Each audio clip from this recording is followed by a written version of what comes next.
સાહેબ ગાંઠોવાળી ખાંડ ખાધી છે, રેશન કાર્ડની, પામોલીન તેલ ખાધું છે, ઘરમાં 2 પ્રાઇમર્સ હોય, એક ડિબેટવાળો ને એક ધમાલિયો, એટલે નાડું કાપી કાપીને ડિબેટો ચડાવવાની, અને બીજો કોઈ મહેમાન આવે તો આમ પીન મારે તો ભમકો થાય. 3 સાંધાવાળી સાડી પહેરે મારી બા, પણ મોઢા ઉપર જાણે કરોડપતિની વાઈફ, કસ્તુરબી લાલભી ફેમિલી એવું. એટલે હું મારી બાને ઘણી વાર પૂછ્યું આપણે ગરીબ કેમ છે, એટલે મારી બા બહુ સરસ જવાબ આપે કે જો બેટા, આપણે ગયા જન્મમાં સારા કર્મ નથી કર્યા ને એટલે ભગવાને ગરીબ બનાવ્યા, પણ હવે આપણે સારું કર્મ કરશું ને તો ભગવાન પેલું પૂરું થઈ જશે એટલે આ લાઈનમાં આવી જશે. અને સાલું એવું આવ્યું કામમાં. હું ઘણી વાર મર્સિડીઝમાં બેઠો, ડ્રાઈવર ચલાવતો, તો ડ્રાઈવર 10 ગાડીઓ, તો આંખમાં પાણી આવી જાય કે ઈશ્વરની કેવી કૃપા છે. સાયકલ લઈને હું વેઇટરની જોબ કરવા જતો હતો 3 વર્ષ સુધી. See the grace of God. પણ હું ત્યારે પણ બેસ્ટ કરતો. ઘરમાં ટેબલ નહોતું તો મારી બાની લગ્નની પેટી ઉપર હું ચાદર ઢાંકી એનું ટેબલ બનાવી, ગ્લાસ ઉપર સિલ્વર ફોઇલ લગાવીને પેન સ્ટેન્ડ બનાવતો, મસ્ત જોઈએ. નીચે ગાદી રાખતો, પેલા વાણિયાઓના શેઠિયાઓ ત્યાં હોય એવી ગાદી રાખતો, પાછળ તકીઓ બેસવા. તો મારા બધા દોસ્તો મારા ઘેર આવે, હાલો કે આ બધું મસ્ત રાખે છે. જે કર્યું તે બેસ્ટ કર્યું, અને બેસ્ટ કર્યા પછી ઈશ્વરે જે કોઈ પરિણામ આપ્યું, કોઈ દિવસ મરવાનો વિચાર નથી આવ્યો, સુસાઇડ કરવાનો વિચાર. ઇજ્જત ગઈ તો ગઈ. જ્યારે ભગવાન ઇજ્જત લેવાનું નક્કી કરે તો આપણી તાકાત છે બચાવી શકીએ? છે તાકાત? તો એમાંય ખુશ. અરે લોકો ભાડમાં જાય, તેલ લેવા જાય લોકો, અને ચૂલામાં જાય સમાજ. કેમ કે જ્યારે પડે ને ત્યારે કોઈ ઊભું નથી રહેતું બોસ, આપણે ઊભા રહેવાનું. પણ મેદાન છોડીને ભાગવાનું થતું નથી. ઈશ્વર પર શ્રદ્ધા કે એણે આ પણ કરાયું છે તો કંઈ યોગ્ય કરાયું હશે, અને કાં તો હું ખોટા રસ્તે છું તો ભગવાને મને ઠેકાણે લાવવા કર્યું છે, માટે દુઃખી થવાનું થતું નથી. ત્રીજી વાત જે કહેવા માટે હું આજે અહીંયા આવ્યો છું, જેના માટે મેં આટલા સેમિનાર કર્યા. સાહેબ 2250માંથી 2000 સેમિનાર ફ્રી કર્યા. પેટ્રોલના નથી લીધા, વિમાનની ટિકિટ નથી લીધી, આવવા જવાનું ભાડું નથી લીધું, હોટલનું નથી લીધું, અને અત્યારે 2 પૈસા લઉં છું તો એક સારા કામમાં વાપરું છું. અમારો ધંધો નથી, મારી ઓકાતથી વધારે આપ્યું છે. પણ આ જે ત્રીજી વાત છે ને, સૌથી મહત્વની વાત છે.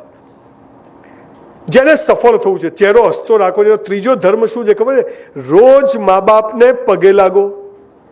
ગુજરી ગયા હોય તો ફોટાને લાગો. સાહેબ તમારામાંથી કેટલા લોકો લાગો? Just raise your hand. ઈમાનદારીથી 50%. Thank you. જે લોકો નથી લાગતા એને પ્રણામ કે તમે સાચું બોલ્યા. સલાહ ઝુકેગા નહીં. પૈસા તો આપતા નહીં. આ દુનિયામાં માત્ર ને માત્ર મા બાપ જ ચાહે છે કે આપણી પ્રગતિ થાય, બાકી કોઈ ચાહતું નથી કે તમારી પ્રગતિ. બધા ઉલ્લુ બનાવે છે, બધા જ ઉલ્લુ બનાવે, અને એમને કોઈ સ્વાદ નથી બોસ. એક મા બાપ 4-5 છોકરાઓના પીછવાડા ધોઈને મોટા કરે, અને મોટા થયા પછી એ છોકરા એમ કે મમ્મી તને બોલતા નથી આવડતું, પપ્પા તમને બોલ, સલાને પીછોડામાં ગોળી મારી દેવી જોઈએ. હું તો મારો દીકરો છે એને કહું છું, ભાઈ જીવ્યું ત્યાં સુધી કશું મળશે નહીં, ધર્માદાય કરી નાખું. હકડો હેરજે, બાપાએ કશું આલ્યું નથી, આ જાતે જ ઊભું કર્યું છે. તમને કહું છું, દીકરાઓને કશું આપશો નહીં, મને આપી દેજો, યુનિવર્સિટીમાં કામ આવશે.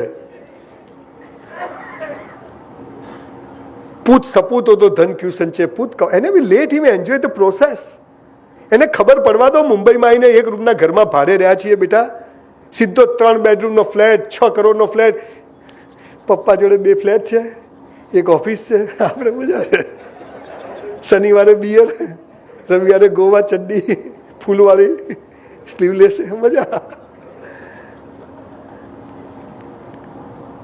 મા બાપથી મોટો કોઈ દેવ નથી, ને મા બાપથી મોટું પૂજનીય દુનિયામાં કોઈ નથી. સાહેબ મંદિર નથી જતો 25 વર્ષ થયા, સમજણો થયો ત્યારથી. પણ સવારે 5:30 વાગે કસરત કરવા જવું ને એટલે પેલા મારી બાના રૂમમાં જવું, ડોસીને પગે લાગવું, 2 પગે બિલકુલ સાક્ષાત ભગવાન માતાજીને, અને પછી દિવસ, અને અત્યારે રાત્રે 12 વાગે જવું, 2 વાગે પહેલા ડોસીને રૂમમાં જવું, એને પગે લાગવું. ભગવાન મારે તારું કોઈ કામ નથી દોસ્ત. જે મા બાપને ઝૂકે છે ને, દુનિયામાં કોઈના બાપની તાકાત નથી કે એને કોઈ ઝુકાઈ શકે બોસ. આ તમને ખબર નથી.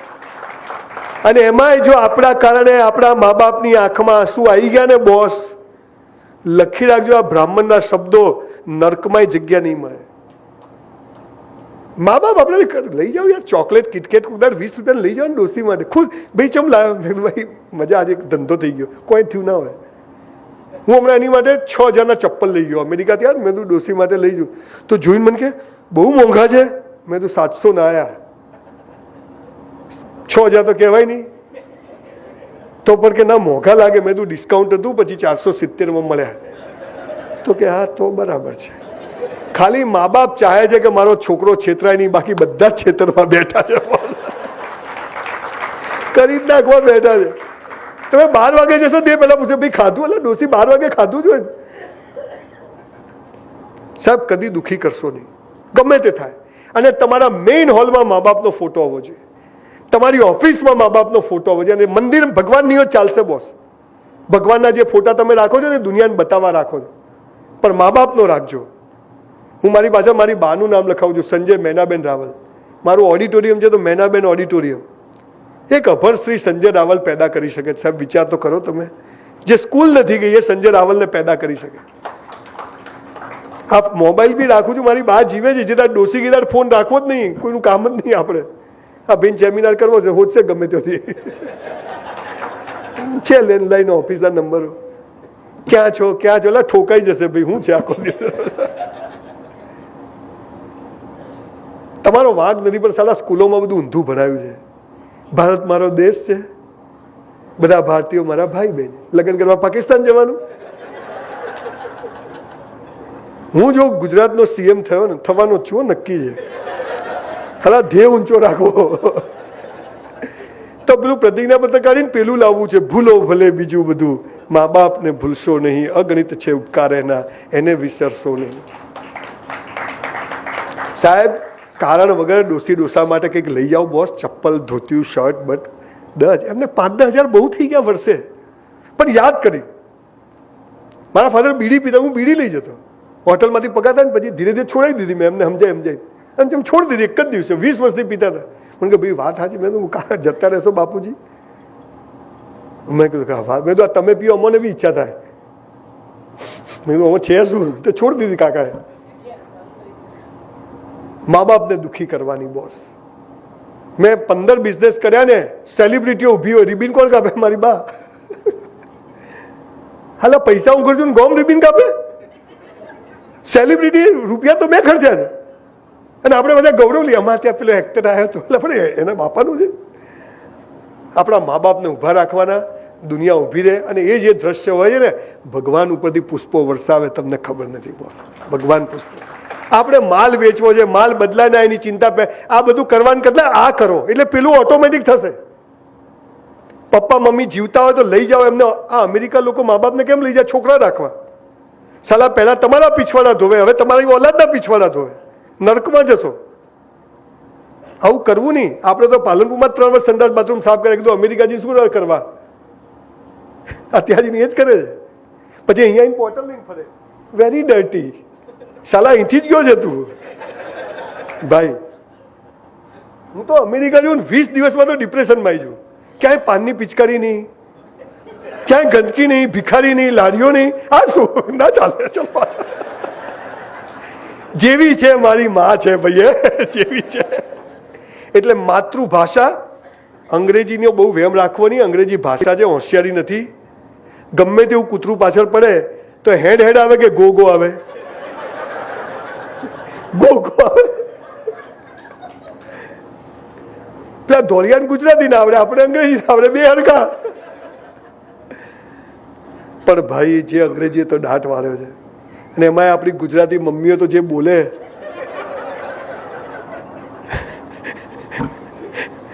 બેટા લેગ્સ ફોલ્ડ કરી દે, પલોઠી મારી ને તો આવું કેવો. અને મારી મા એને કે પલોઠી વાળા. માતૃભાષા, મા અને માતૃભૂમિ, આ 3 માટે જે જીવે ને એને જીવનમાં કદી વાંધો ના આવે. હે ને? આપણી ભાષા, તમે કચ્છી હો તો કચ્છી આવડવી જ જોઈએ.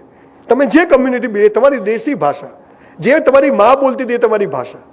બીજી 10 ભાષા શીખો, એમાં કંઈ વાંધો નથી. એટલે મા બાપને દુઃખી કરવાની, અને મા બાપને પગે ના લાગો તો તમારી ઈચ્છા, પણ એવું કોઈ કામ નહીં કરવું કે આપણા મા બાપને કોઈને પગે પડવા જવું પડે. એવું કામ કરવું નહીં કોઈ, ગમે તે. આજે આપણે ફાર્મામાં એક આવો ઠરાવ કરીએ. આજે કરીએ સાહેબ એક ઠરાવ કે આજથી આપણે બધા જ આપણા મા બાપને પગે લાગીશું. અથવા ગુજરી ગયા હોય તો ફોટા, તમારા છોકરાઓને કહેતા નહીં, તમે ખાલી લાગજો. એ તમને લાગશે. કહેવાની જરૂર નથી, આ પ્રોસેસ છે. Action speaks louder than word. અચ્છા, સાસુ સસરા નહીં લાગવાનું, તું મારા પપ્પાને લાગ, મારા પપ્પાને કોણ લાગશે? ના, એ નહીં થાય સંજયભાઈ.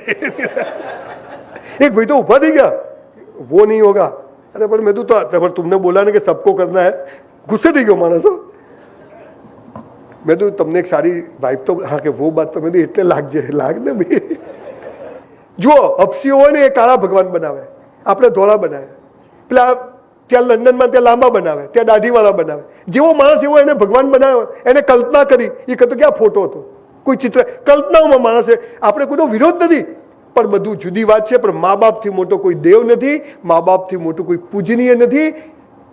તમે અમેરિકા જાઓ ને, કોઈ ધોલિયાને પૂછો ને, તેના ફેમિલી 3-4 છોકરા હોય તો આપણે કહીએ કે આ કોણ છે? This is my second wife, third husband daughter. બધું બોલ લખવા દે. અને આપણે તો 5 આપણા. હે ને? આ સારી તાકાત હતી. એટલે મા બાપથી મોટો દેવ. જો તમારે સક્સેસ થવું છે ધંધામાં, ચડાવ ઉતાર આવશે પણ તમે થાકશો નહીં. થોડી વાર ડોસા ડોસી જોડે બેસશો ને, મજા આવી જશે. એમને સામે નહીં બોલે. જે ગાડા છે, મારી બા એટલા સવાલ પૂછે, ગાળો થઈ જાય માણસ. ક્યાં જાય છે? તૈયારથી નીકળ્યું એટલે એની મસ્ત ચેર છે હોલમાં જ. ક્યાં જાય છે? મેં કીધું સેમિનાર છે. કોનો સેમિનાર છે? મેં કીધું પટેલ સમાજ. કયા ગામમાં છે? મેં કીધું અહીં છે, આટલા વાગે છે અને આટલા વાગે પૂરો થશે એટલે હું આટલા વાગે ઘેર આવીશ. તો પહેલાંથી નથી કહેવાતું? અમે હેઠે કહી જાઓ. એટલે નાનપણમાં એવા ચૂંટલા ભરેલા યાદ આવી જાય. પણ એ ગરીબીમાં ભલે 3 કાજુ આપે, પણ સૌથી પહેલા કાજુ સંજય રાવલના ખિસ્સામાં હોય. આટલું ટોપરાનો ટુકડો હોય, નારિયેળની કાચલી આવે, 4 ટુકડા કરીને રોજ થોડું થોડું આપે, પણ કહે બેટા ભગવાન સારા દિવસ લાવશે. આ મા બાપને આપણે દુઃખી કરીએ ના ચાલે બોસ. તમે ગમે એટલા પૈસા આવશે ને, જતા રહેશે બોસ. આ મુકાભાઈ બધા કેવા કોકિલાબેનને લઈ લઈને ફરે છે, સમજી ગયા છે કે આ જ છે. સૌજીભાઈ ધોળકિયા બધા એમના પપ્પા માળા કરતા હાથે જ હોય કે પાવર હાઉસ આ જ છે. સમજી જજો. ચોથી વાત, થોડી ગાડી ભગાવું છું, ઘડિયાળ ચાલે છે સકારસટ. મેં 3000 લોકોને સુસાઇડ કરતા બચાવ્યા. એમાંથી 2500 લોકો કયા ખબર છે? પેલીએ ના પાડી. એમાં લગ્ન કરેલા પણ આવી ગયા. ક્રોસ કનેક્શન હોય, લગ્નેતર સંબંધો હોય, ખબર પડી જાય, પછી આગળ સાંકડી શેરી થાય, ફસાય. સૌથી વધારે અત્યારે લગ્નેતર સંબંધો અને યુવાનોમાં લવ મેરેજના એના પ્રશ્નો ઊભા થયા છે. હવે ચોથી વાત શું છે જીવન જીવવાની સૌથી મહત્વની વાત, જે તમામ ધર્મ પુસ્તકોમાં લખી છે કે હે મનુષ્ય, તારા જન્મ સમયે તારો જીવન સાથી મેં નક્કી કરીને રાખ્યો છે. કૌંસમાં ફાફા મારવા નહીં. યુ નો ફાફા મારવા? ક્યાં છો? તમને મા બાપ નક્કી કરવાનો અધિકાર છે, તમને ભાઈ બહેન નક્કી કરવાનો અધિકાર છે, તો તમને જીવન સાથી પણ નક્કી કરવાનો અધિકાર ઈશ્વરે આપ્યો. મા બાપ બદલી શકાય, ભાઈ બહેન બદલી શકાય, તો જીવન સાથી પણ બદલી શકાય નહીં. અને જો બદલ્યો તો બીજા જન્મમાં એ જ મળશે. પેલી બબાલો તો પતાવવી પડે ને. પેલા જે ઝઘડા છોડીને તમે છૂટું કર્યું હોય,